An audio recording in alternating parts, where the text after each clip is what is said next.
5:21 at 22, Sis Luz, pakibasa mo. Subukin ninyo ang lahat ng mga bagay. Ingatan ninyo ang mabuti. Layuan ninyo ang bawat anyo ng masama. Ang utos sa Kristiyano, tama? Tama po. Alam mo ba yung kabaliktaran niyan, Sis Luz? Ano po ang kabaligtaran? Ang kabaliktaran niyan, yung Eden. Yung Eden. Bakit po? Kasi sa Eden, huwag kayong kakain ng bunga ng pagkakilala ng masama't mabuti. Di ba sabi ng Diyos kay Adan? Kay Eva. Opo. Ayaw ng Diyos na makakilala sila ng masama at ganun din yung mabuti. Opo. Ang gusto ng Diyos sa kanila, inosente lang sila. Gusto ng Diyos sa kanila, buhay na walang sagutin. Di sila mananagot. Dahil wala naman silang alam na masama't mabuti. Ang alam lang nila, kung ano yung sinabi ng Diyos, yun na lang ang susundin nila. Gusto ng Diyos, parang gusto ng Diyos sa kanila, isang batang maliit na walang sasagutin. Libre-libre sila. Ganon kamahal ng Diyos ang tao nang lumalang siya ng tao. Ayaw niyang papanagutin ng kahit na ano ang tao. Kasi kung wala kang alam na masama, wala ka rin alam na mabuti, you will enjoy life. Kahit ano gusto mo, basta't nandun ka sa premises ng Eden, may buhay kang walang hanggan doon. Naintindihan mo, Sis Luz? Opo. Napakaganda po nun. Tinan mo yung mga batang maliliit, yung mga anak natin, maliliit na bata, di ba? Opo. Sinampal ka. Kasi alam mo, wala namang alam na masama't mabuti. Sinampal ka, tuwa ako sa apo ko nung sinampal ako eh. Subukan mo si Brad Sani manampal sa akin, pag hindi ko sinampal din. Di ba gano'n, Sis Luz? Totoo po yan. Kasi naipagpapaumanhin mo ang pagkakamali ng walang alam na kasamaan at kabutihan. Tama? Tama po. Ang sabi ni Pablo, nung wala akong kautusan, hindi ko alam na masamang manakim. Pero dahil sa kautusan, nakilala ko, masama palang manakim. At nang makilala ko na ang kautusan na mabuti pala yon, na masama pala yung manakim at mabuti yung wag mananakim, nagtrabaho naman ang kasalanan sa akin para ako'y magnasa ng sari-saring kasakiman. Naintindihan mo ang dalawang puwersa, Sis Luz? Opo, Brad Eli, dalawa po ang nakapaloob dito. Yung puwersa ng masama na para yung sa kasalanang nasa kanya at saka yung mabuti, nung wala siyang alam na, nung hindi niya alam ang kautusan, walang kautusan, hindi niya alam na masama pala yung manakim. Parang okay lang. Pero ngayon na may kautusan ng huwag mananakim, nalaman na niyang masama yung manakim. Tapos, doon naman... Nalaman niya ngayon na masama ang manakim, nagtrabaho naman ng kasalanan, nabuhay ang kasalanan dahil doon sa kautusan, nabuhay ang kasalanan kasi kung walang kautusan, ang kasalanan ay patay. Pagdating ng kautusan, naunawaan mo nabuhay ang kasalanan, gumawa naman yung kasalanan ng sari-saring pananakim sa kanya. Naintindihan mo, Sis Luz? Opo, Brad Eli. Kasi kung hindi mo alam, walang kautusan, hindi naman iaatang sa'yo. Okay. Hindi mo naman sasagutin.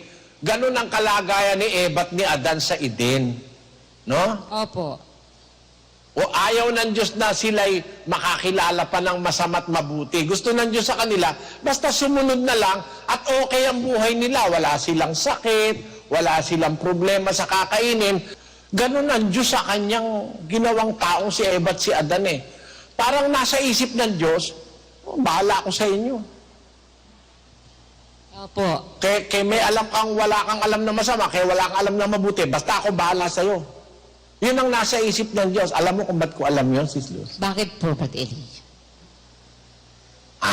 Salamat sa Diyos na nalaman ko yung isip niya.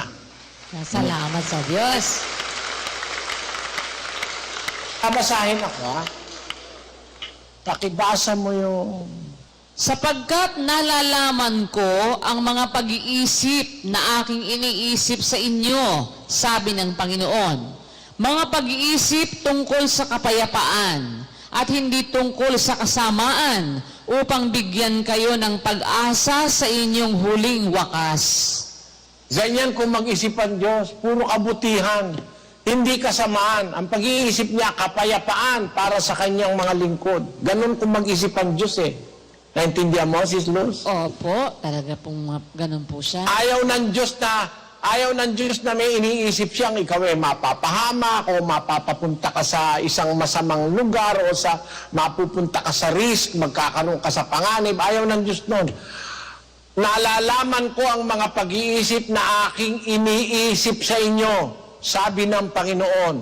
Mga pag-iisip tungkol sa kapayapaan, hindi tungkol sa kasamaan upang bigyan kayo ng pag-asa sa inyong huling wakas. Gusto ng Diyos, mabuhay ka at mamatay sa kapayapaan. Opo. Naintindihan mo, Sis Luz? Opo. Puro mabuti. Yun ang isip niya kay Eva at kay Adan. Ako na bahala sa iyo. Nasa Eden ka naman eh. Nasa jurisdiction ka ng Diyos eh.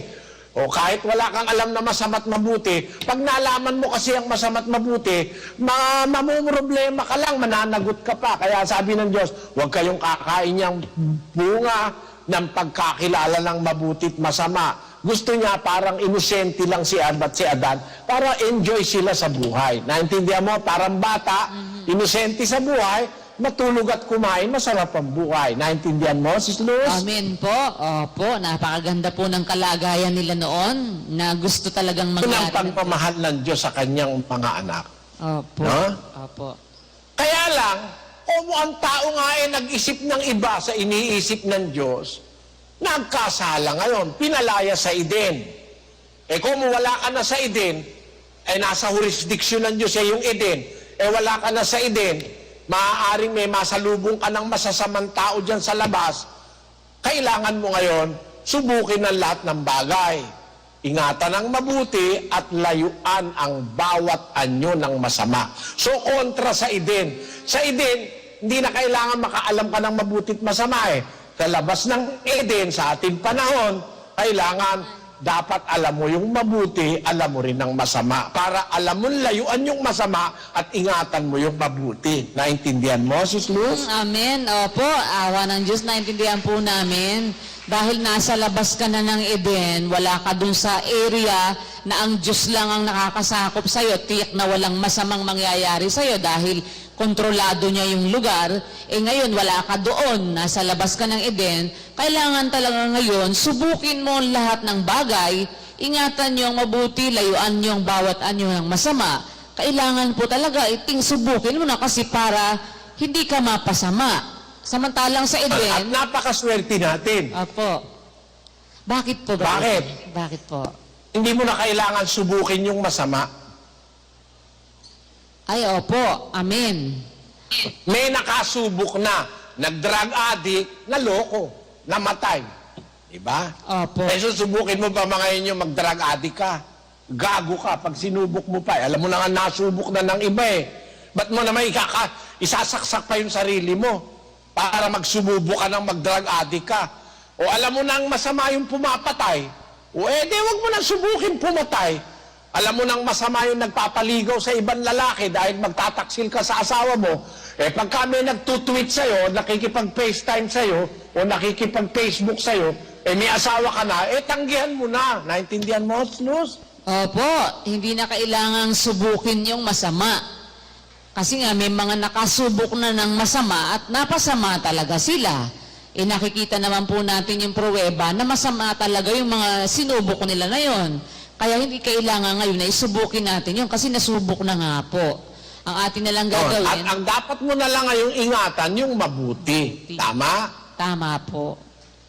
Ngayon, kung hindi mo pa alam na masama, okay lang naman na subukin mo. Pero kung alam mo ng masama, sinubok mo pa, tarantado ka talaga. Di ba ganon?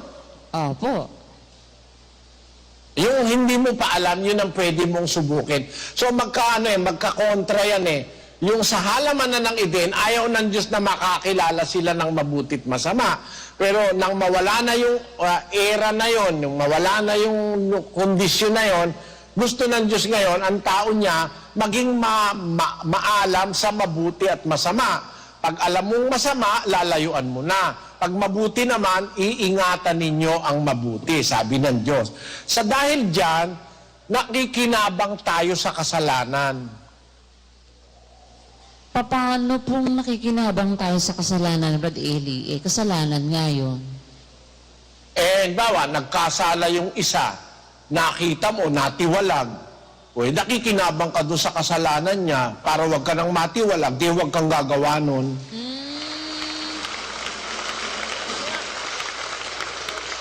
Opo. Kaya kung ang kasalanan mo naman ay hindi ka bitiwalag, hindi ka tiwatiwalag, nagkasala ka, nakagawa ka ng kasalanang kahinaan. Nung makagawa ka ng kasalanang kahinaan pinalo ka ng Diyos, nawalan ka ng trabaho, o kaya nagkaroon ka ng sakit, napalo ka ng Diyos. Leksyon sa'yo yon para wag mo nang ulitin uli yung kasalanan. Parang yung nauntog ka, napakatangang uli pagka nauntog ka uli. Siyempre, yung nauntog na madadala na yon. Kaya tuwing dadaan siya dun sa lugar na kung saan siya nauntog, cautious na siya. Nag-aano siyang gano'n, yuyuko na siya para wag na siya uling mauntog. Di nakinabang ka sa unang untog. Tama po. Kaya yung kasalanan, ipinahihintulot ng Diyos na tayo maka-experience ng kasalanan para sa susunod na dadating uli yung kasalanan, tutuksoin ka uli dahil may kapangyarihan niyang kasalanan nang aalipin nga yan nang dadaya pa yan Baka kayo ay papagmatigasin ng inyong puso ng daya ng kasalanan. Marunong mandaya yung kasalanan, dadayain ka. Akala mo, okay lang, akala mo maliit lang, pero palaki na pala ng palaki, dinadaya ka. May kapangyarihan kasi ang kasalanan bigay ng demonyo. Kasi siya ang operator ng lahat ng kasalanan, ang demonyo Kaya binigyan niya ng kapangyarihan yan. Kung hindi ka matalino, madadaya ka ng kasalanan, matigas ang puso mo. Ngayon, kung ikaw bakit pinapayagan ng Diyos na ang kasalanan ay ating maranasan?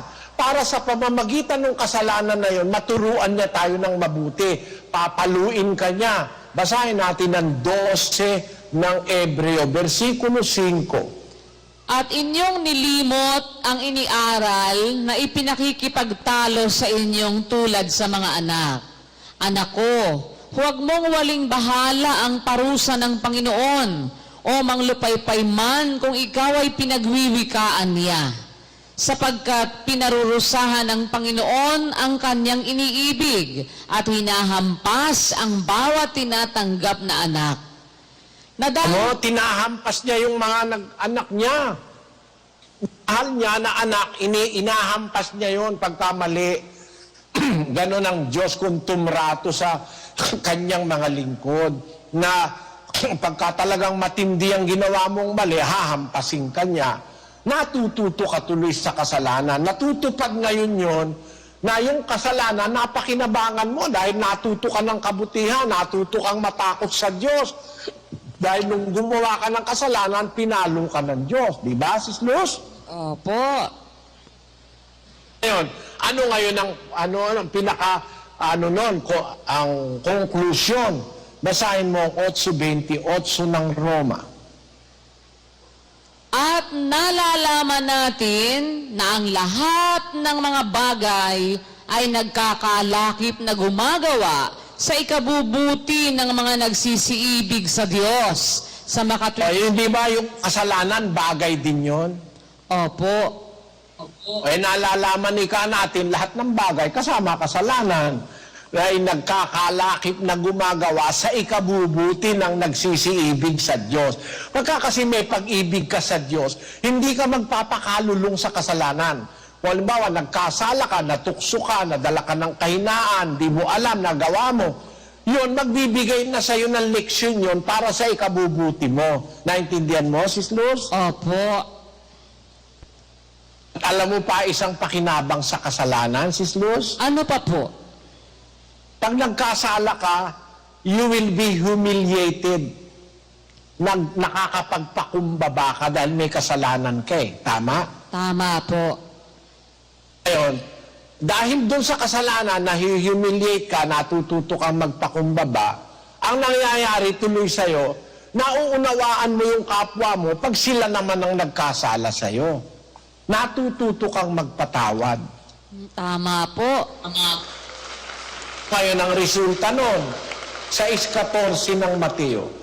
Sapagkat kung ipatawad ninyo sa mga tao ang kanilang mga kasalanan, ay patatawarin naman kayo ng inyong Ama sa kalangitan.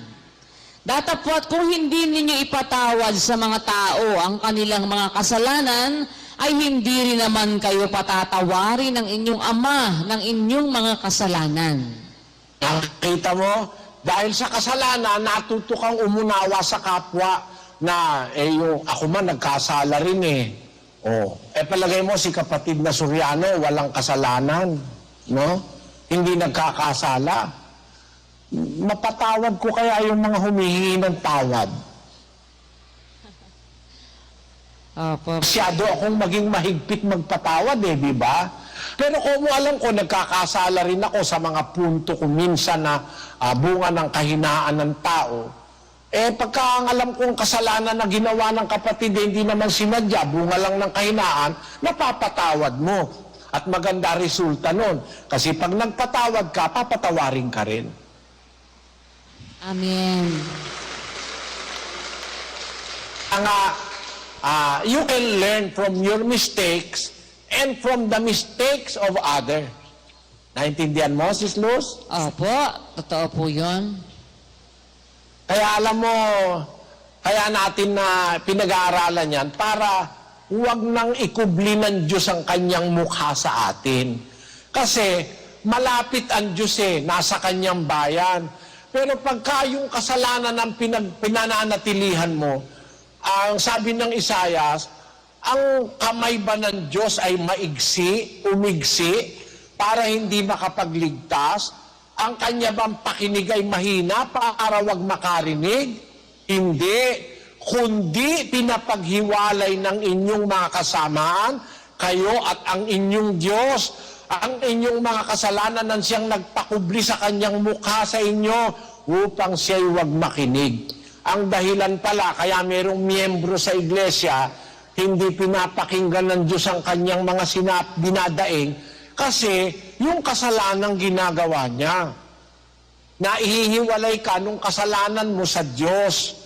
At para ka naglalagay ng pader sa gitna mo at saka ng Diyos, para wag mo na siyang maapuhat. Kaya nga yung sabi ni kapatid na Daniel kanina, bawat kasalanang ginagawa natin, pinapataas natin yung pader ng paghihiwalay ng tao sa Diyos.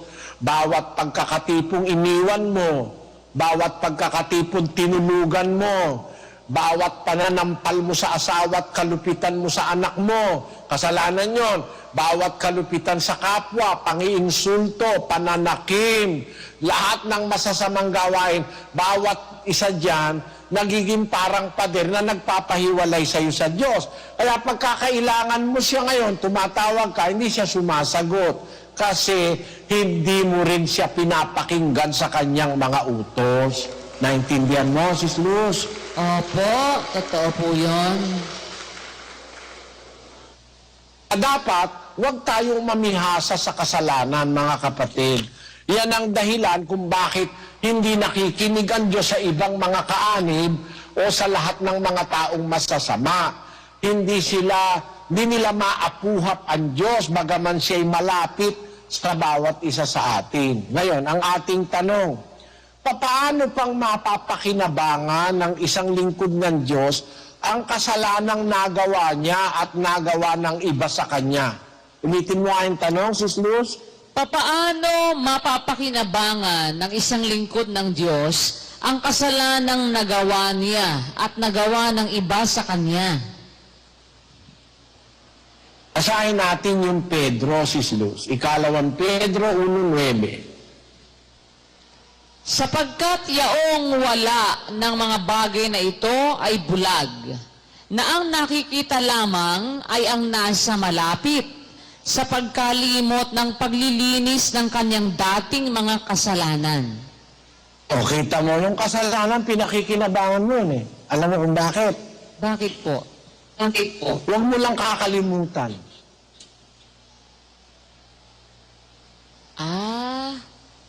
Huwag mo lang kakalimutan na nakagawa ka Kasi ng gano'n. pagka kinalimutan mo yung mga kasalanang nagawa mo, magiging bulag ka. Para wag ka maging bulag, laging aalalahanin mo yung kasalanang nagawa mo. Para wag mo nang gawin uli. Opo, tsaka parang Para patunayan ko sa iyo, basahin mo yung unang Timoteo 1:13, 1:12. Nagpapasalamat ako sa Kanya na nagpapalakas sa akin kay Kristo Jesus na Panginoon natin. Sapagkat ako'y inari niyang tapat na ako'y inilagay sa paglilingkod sa Kanya. Bagaman ang una, ako'y naging mamumusong at manguusig at mga alipusta. Gayon may kinahabagan ako sapagkat yao'y ginawa ko sa di pagkaalam sa kawalan ng pananampalataya. At totoong sumagana ang biyaya ng ating Panginoon na nasa pananampalataya at pag-ibig na pawang kay Kristo Jesus. Tapat ang pasabi at nararapat tanggapin ng lahat na si Kristo Jesus ay naparito sa sanglibutan upang iligtas ang mga makasalanan, na ako ang pangulo sa mga ito. Kita mo, matagal na siyang naanib, malapit na siyang mamatay. Naaalala niya pa rin yung kasalanang nagawa niya ng una. Nang una, ako mamumusong, manlilibak, mang-aalipusta, mang-uusig. Pero kinahabagan ako ng Diyos. Tapat ang pasabi, sabi sa 15, na naparito si Kristo sa sanlibutan upang iligtas ang makasalanan at ako ang pangulo sa mga ito. Kaya hindi kinakalimutan ni Pablo yung kasalanang nagawa niya kasi yung pag-alaala niya doon, naaalaala niya ang kabutihan ng Diyos para wag na siya uling gumawa noon. Naintindihan mo, Sis Luz? Opo, amen. At saka yun nga po, Brother Eli, pag lagi mong naaalaala. Teka muna. Opo. Naalala niya lagi yung dati siyang mamumusong, dati siyang tarantadong tao, pero naawa ang Diyos sa kanya. Kaya kung mo naaalala niya yon, marunong din siyang maawa sa kapwa. Pinagmamalasakit niya yung mga makasalanan. Nakikisama siya sa Hudyo, sa mga walang kautusan, para lang mailigtas niya. Kasi alam niya, siyang napakasamang tao, nailigtas ng Diyos, siya pa, yung pa kayang iba na hindi naman kasing sama niya, siya ay pangulong makasalanan. Yun namang iba, hindi pangulo, busy lang. O kaya secretary lang of National Defense, parang gano'n, mas mababa sa kanya.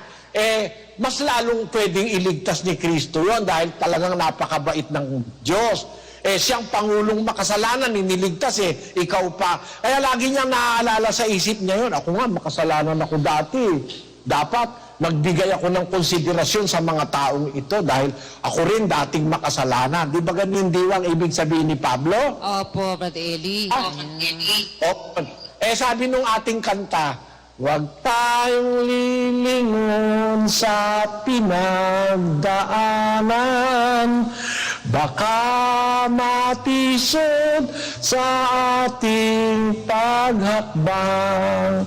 Matay ititig sa nilalakaran, tinig ay nagkalat, baka mayapakan ang salang dati na nakabibigat. Ibisin natin sa ating paglakad nang tamuhin ang pinapangarap. Do'y walang lungkot, do'y walang hirap. Akala natin, ang ibig sabihin ng kanta, huwag na nating alalahanin yung dati nating kasalanan. Hindi ganon. Eto kung ano yung dapat mo lang huwag alalahanin, huwag mo nang lilingunin. Alam mo kung ano yon? Ano po?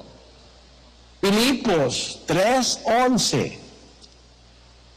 Kung aking tamuhin sa anumang paraan ang pagkabuhay na mag-uli sa mga patay, hindi sa ako'y nagtamo na o ako'y nalubos na.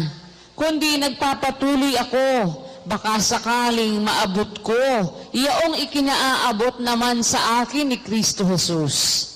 Mga kapatid, hindi ko pa inaaring inabot, datapwat isang bagay ang ginagawa ko, na nililimot ang mga bagay na nasa likuran at tinutungo ang mga bagay na hinaharap. Nagtutumulin ako sa hangganan sa gantimpala ng dakilang pagtawag ng Diyos na kay Kristo Jesus. Ayon. Alam mo yung nililimot niya, Ano po, Brad Eli? hindi yung kasalanan. Naaalala niya nga yung kasalanan niya eh. Hanggang malapit na siyang mamatay, sinasabi niya kay Timoteo na, ako'y naging makasalanan eh. Sabi niya eh, pangulo pa eh. Nililimot niya. Yung mga nagawa niya na, inaabot ko yung ikinaabot sa akin ni Kristo. So nag-umpisa siya na maging misyonaryo, nag-umpisa siya na nangaral siya, tapos tinawag siya bilang propeta. Tapos sa pagiging propeta, naging naging apostol siya. Kinakalimutan niya na yung mga unang step na kabutihang ginawa niya, nagpapatuloy siya sa kasakdalan. Yun ang hindi niya nanililingon. Baka kasi kung lingunin mo yon, magmalaki ka pa. Ano? Kaya hindi niya nanililingon yung mga achievement niya, kinakalimutan niya na kasi meron namang isang nakakatanda lahat ng achievement mo, ang Diyos eh. Naintindihan mo? Amen po, opo. Ang kanyang nililimot, yung lahat ng mabuting nagawa niya dati. Huwag kang magyabang. Opo. Kalimutan mo yung may nagawa ka mang mabuti, ilihim mo na yon, at tapos ang Diyos naman, di naman niya pakakalimutan yun eh. Siya is Diyos ng Ebreo. Sapagkat ang Diyos ay hindi liko upang limutin ang inyong gawa at ang pag-ibig na inyong ipinakita sa kanyang pangalan, sa inyong paglilingkod sa mga banal. Hindi naman liko ang Diyos para makalimutan niya. So, ikaw kalimutan mo na yon para wag kang mag-add up sa glory mo sa sarili mo. Isipin mo na wala ka pang nagagawa, wala ka pang kabuluhan. Maaabot mo ngayon yung ikinaabot sa iyo ni Kristo. Naintindihan mo, Sis Luz? Opo. Pero yung kasalanan mo, huwag mong kakalimutan dahil yung mga nagawa mo na yung kasalanan, dahil doon maaalala mo na ikaw bagaman makasalanan ka, ikaw ay kinahabagan ng Diyos. Ngayon nakakilala ka na ng totoo, pinaalala sa inong kasalanan mo na huwag ka nang bumalik doon dahil dadayain ka noon. Maraming benefit pag naaalala mo yung kasalanan mo. Maraming benefit. Kaya ang sabi ni San Pedro sa 1:9 ng ikalawang Pedro, sapagkat yaong wala ng mga bagay na ito ay bulag, na ang nakikita lamang ay ang nasa malapit, sa pagkalimot ng paglilinis ng kanyang dating mga kasalanan. ang nililimot nila, kaya bulag sila eh. Nililimot nilang nalinis na yung dati nilang mga kasalanan. Dapat, kung nananiwala kang nalinis ka, matandaan mo kung saan ka nilinis. Tama? Tama po. Saan ka naging purified. Tama? Tama po. Opo, Badeli, kaya hindi natin dapat na alalahanin pa yung mga achievement natin, yung mga mabubuting bagay na nagawa natin. Hindi yun ang ating dapat na alalahanin. Kasi baka magyabang pa nga po tayo pagka yun ang ating aalalahanin. Samantalang, kung ang dapat nating alalahanin, yung mga kasalanan natin na nagawa. Kasi habang inaalaala natin yung kasalanang nagawa natin, ayun po, lalo nating napapahalagahan yung lahat ng kabutihan ng Diyos sa atin na sa kabila nung tayo ay makasalanan, nakakagawa tayo ng mga mali, pero kinakaawaan pa rin tayo ng Diyos. At lalo tayong magiging grateful sa Kanya, magiging mapagpasalamat sa Kanya, lalo nating kikilalanin ng utang na loob natin sa Diyos. Kasi, sa kabila ng marami tayong kasalanan, tayo kinukupkup niya, pinagkalooban niya ng pagkakataon ng lahat ng kabutihang ito. At yun nga po, parang magiging humble ka dahil maiisip mo na marami kang mali, marami kang sabit, marami kang kasalanan. Pero ito, kinukupkup ka ng Diyos, tapos kinaawaan ka pa niya, at baka kapag patuloy pa nga po tayo sa ating paglilingkod, kesa dun sa aalalahanin mo yung ginawa mong mabuti, magyayabang ka pagka po ganun. Kaya may mga tao na nagyayabang dahil pag inaalala po yung kanilang mga buting nagawa, yung parang achievement po nila. Kaya hindi pa yun pala ang kailangang kalimutan na, yung mga achievements po. Yun po, Brad Eli. Dahil hindi naman makakalimutan ng Diyos yun. Dahil hindi makakalimutan. Nakita mo, ng Diyos. kapatid na Opo. Luz?